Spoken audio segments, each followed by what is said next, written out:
नमस्कार, फ्रंटलाइन 24 के साथ जुड़े हुए हैं आप और आपके साथ मैं हूं गौरव। सियासत की बागडोर कभी किसी एक व्यक्ति के हाथ में नहीं होती। कुछ ऐसा ही आज के नतीजों ने इसे दिखा दिया है। जो बीजेपी ओवर कॉन्फिडेंट थी कि नतीजे उनके पक्ष में आएंगे, जो एग्जिट पोल ये चीख चीख कर बता रहे थे कि भारतीय जनता पार्टी गठबंधन की सरकार एक बार फिर से बनने जा रही है, अब उस एग्जिट पोल उस पार्टी के लिए कुछ ना कुछ परेशानी जरूर आ रही है।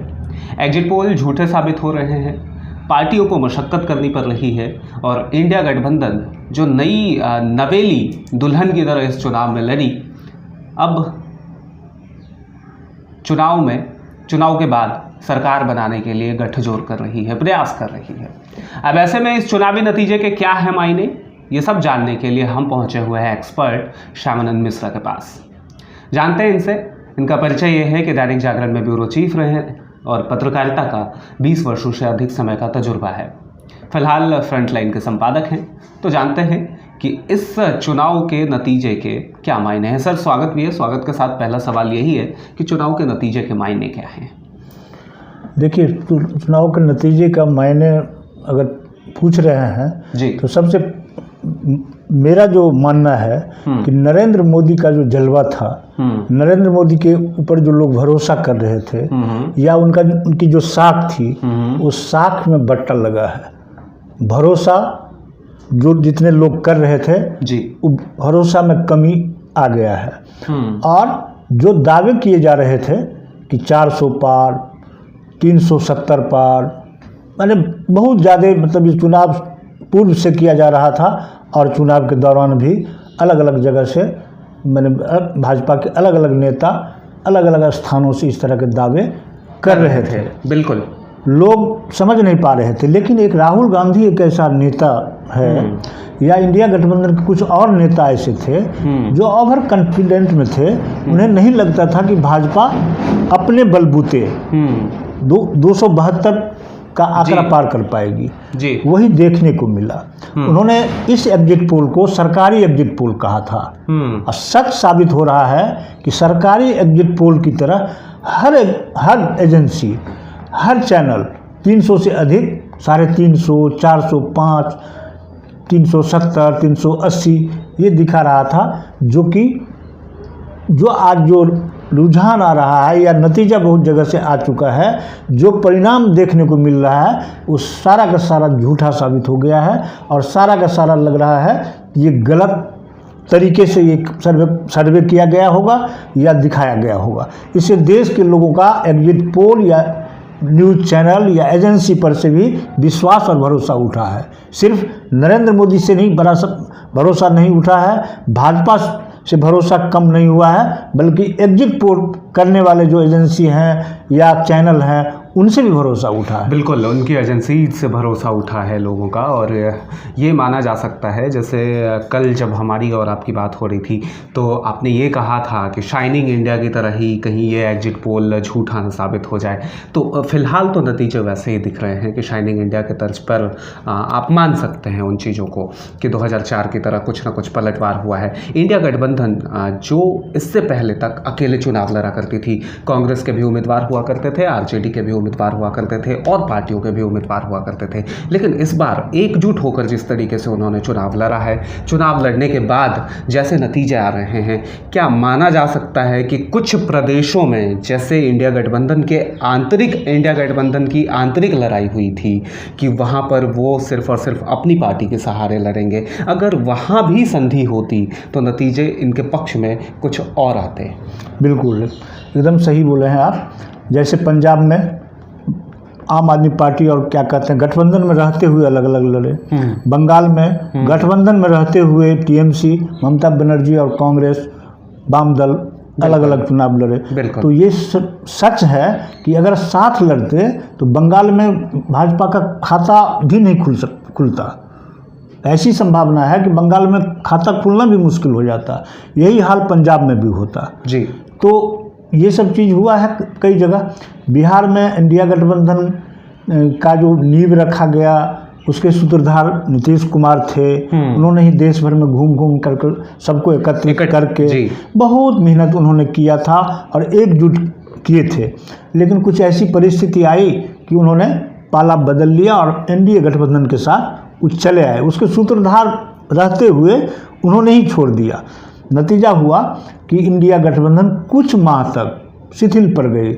लग नहीं रहा था कि ये गठबंधन फिर से उठकर खड़ा हो पाएगा। लेकिन चुनाव के वक्त तक मैंने सीट बंटवारा को लेकर भी काफ़ी माथापच्ची चल रहा था। लेकिन जब ये वितरण लोग कर लिए, आपस में मिल गए, तो बड़े ही ज्यों-ज्यों चुनाव का चरण बढ़ता गया, इंडिया गठबंधन मजबूती के साथ चुनाव मैदान में उतरा और उतर कर बहुत ही एकजुट होकर के चुनाव लड़ा। जैसे यूपी में, बिहार में, महाराष्ट्र में, हरियाणा में, दिल्ली में, जहाँ कहीं भी ये हुआ कि चुनाव लड़ा गया ढंग से, मजबूती के साथ। तो ये स्थिति हुई। अभी जो रुझान आ रहा है, परिणाम तो पूरा नहीं आया है, लेकिन जो रुझान आया है, न तो इंडिया गठबंधन बहुमत हासिल कर रही है, न भाजपा जो दावा कर रही थी जो ये 272 क्या 300 से ज़्यादा सीट लाएंगे, 303 सीट पिछले चुनाव में भाजपा लाई भी थी। लगता नहीं है कि 240, 239, 241, 235, 250 का आंकड़ा भी भाजपा अपने बलबूते नहीं लगता है कि पार कर पाएगी। ठीक है। अब जो परिस्थिति उत्पन्न हो गई है, दोनों गठबंधन, इंडिया गठबंधन और एनडीए गठबंधन, अब दोनों सरकार बनाने की कवायद शुरू कर दी है। बिल्कुल। तो आज और कल का जो दिन है भारतीय राजनीति के लिए, यह बहुत ही अहम होने वाला है। बिल्कुल सही, मैं आपकी बात से सहमत हूँ, लेकिन सहमत होने के साथ साथ एक और बात है। जैसे राहुल गांधी ने खुद को स्थापित किया है इस चुनाव से, इससे पहले उन्हें पप्पू के नाम से बुलाया जाता था, न जाने कितने ऐसे नामों से उन्हें बुलाया जाता था, उपनाम दिए गए, लेकिन राहुल गांधी ने इस पर दिखाया है कि इंडी गठबंधन भारतीय जनता पार्टी या उनके गठबंधन को रोक सकती है। इसके इतर अगर दूसरी बात करें तो नीतीश कुमार के पास में कई सारे फ़ोन कॉल्स आ रहे हैं और नीतीश कुमार बड़े भाई की भूमिका में हैं। बिहार में देखा जा रहा है कि बीजेपी से अधिक सीटें नीतीश कुमार को आ रही है। तो ऐसे में क्या माना जा सकता है, सरकार किसकी बन सकती है? क्योंकि अब तो ऐसा दावपेच वाला गेम हो गया है कि यहाँ सरकार किसकी बनेगी ये कह पाना मुश्किल है। देखिए, जो ही ये रुझान आया, दोनों गठबंधन के शीर्ष नेतृत्व जो हैं वो एक्शन में आ गए। प्रधानमंत्री जहाँ काफ़ी तनाव में दिख रहे हैं, काफ़ी टेंशन में आ गए हैं, उन्हें उम्मीद नहीं थी कि इस तरह का परिणाम आएगा। बिल्कुल। और उनको तो एग्जिट पोल के हिसाब से भरोसा था कि हम 300 पार करने जा रहे हैं, 350 से अधिक आएगा। मुझे गठबंधन के लोग रहें या न रहें, या साथ दें या न साथ दें, कोई ज़्यादा उनको टेंशन इस बात को लेकर नहीं थी।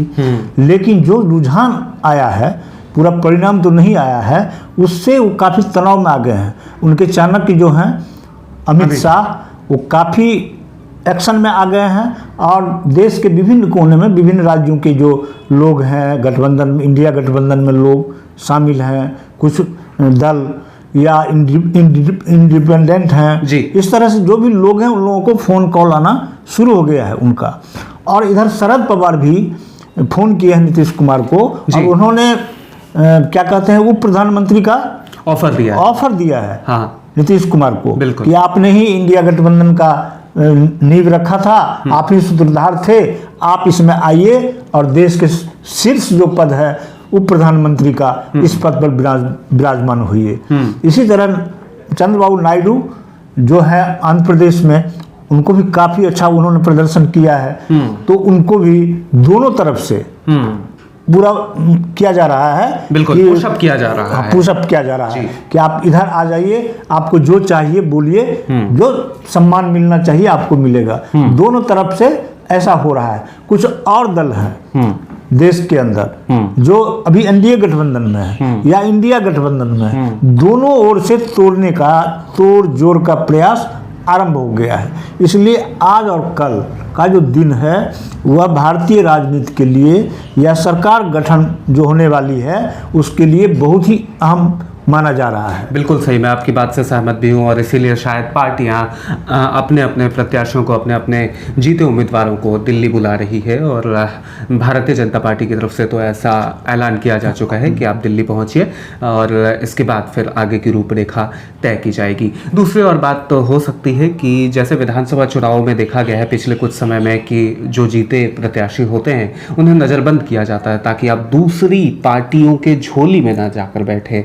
तो इन चीज़ों का भी खास ख्याल रखना होगा। ये चुनावी नतीजे तो यही बता रहे हैं। इसके ही तरह एक और बात करते हैं, मध्य प्रदेश को देख लीजिए, ओडिशा को देख लीजिए और कुछ एक और राज्यों को देख लीजिए। वहाँ पर भारतीय जनता पार्टी ने अच्छा प्रदर्शन जरूर किया है, लेकिन जी हाँ गुजरात, लेकिन इसके अलावा अगर आप बात करें तो राजस्थान को देख लीजिए। राजस्थान में भारतीय जनता पार्टी का जो गठजोड़ था वो कमजोर पड़ गया है। क्या कारण हो सकता है कि राजस्थान भारतीय जनता पार्टी के गढ़ से पीछे जा रहा है? और इसी के साथ में दूसरा सवाल ये भी है कि राजस्थान के अलावा अगर इन स्टेट में भी बीजेपी की हालत थोड़ी सी पतली होती, सपोज 5 से 10 सीटें अगर वो गवाती, तब तो फिर सियासी उठापटक इतनी मजबूत हो जाती कि इंडिया गठबंधन सरकार बनाने को आतुर हो जाती। कि आपने अभी कहा कि कल एनडीए गठबंधन की बैठक है जी, नहीं, कल एनडीए गठबंधन की ही बैठक नहीं है, कल इंडिया गठबंधन की भी बैठक है बिल्कुल दिल्ली में जी, और बहुत बड़ी बैठक हो रही है। हाँ। और दोनों बैठक का मकसद एक ही है कि सरकार कैसे बनाया जाए, हाँ। सरकार का गठन कैसे किया जाए। बहुत सारे लोग जो इंडिया गठबंधन में भारतीय जनता पार्टी से त्रस्त रहे हैं, मजबूरी में कहिए, डर से कहिए, जो भाजपा के साथ मिले हुए हैं, उन लोगों से ये संपर्क किया जा रहा है और मतलब ये हो रहा है कि अधिक से अधिक संख्या किस तरह से बढ़ाया जाए दोनों गठबंधन की ओर से। बड़ा ये बहुत बड़ी बात कुछ होने जा रही है दिल्ली के अंदर। अभी से एक्शन में सारे के सारे लोग आ गए हैं, इसलिए देश निश्चिंत रहिए। अभी से लेकर कल शाम होते होते देश के अंदर बहुत ही राजनीतिक घटनाक्रम होने वाली है और बहुत उठापटक होने वाली है। भाजपा तोड़ जोड़ में माहिर है, भाजपा कोई भी खेल कर सकती है, लेकिन इंडिया गठबंधन के सारे दल इतने सतर्क, इतने मजबूत और इतने एकताबद्ध हैं कि लगता नहीं है कि भाजपा कुछ कर पाएगी। हमसे बात करने के लिए शुक्रिया। तो सियासत की जो गर्माहट है अभी उसकी आग जो है वो ठंडी नहीं पड़ी है। सियासत की गर्माहट और ज़्यादा गर्म होती जा रही है। लोग अंदाज़ा लगा रहे थे कि 4 तारीख को नतीजा आएगा, नतीजे के बाद सरकार बनेगी, लेकिन यहाँ ठीक इसके उलट देखने को मिल रहा है। किसकी सरकार बनेगी सब कुछ भविष्य के गर्भ में है, कुछ समय के बाद में सारी चीज़ें स्पष्ट हो जाएगी। लेकिन भारतीय जनता पार्टी के बारे में जैसा इन्होंने कहा कि गठजोड़ में तोड़ जोड़ में माहिर है, लेकिन राहुल गांधी के नेतृत्व में जिस तरीके से इंडिया गठबंधन ने चुनाव लड़ा है वो भी काबिल तारीफ है। तो कोई भी पार्टी अपने किसी एक प्रत्याशी को बाहर जाते हुए नहीं देखना चाहेगी और छोटी क्षेत्रीय जो पार्टी है उसे अपने पक्ष में मिलाने की कोशिश जरूर करती रहेगी। देखते रहेगा फ्रंटलाइन 24।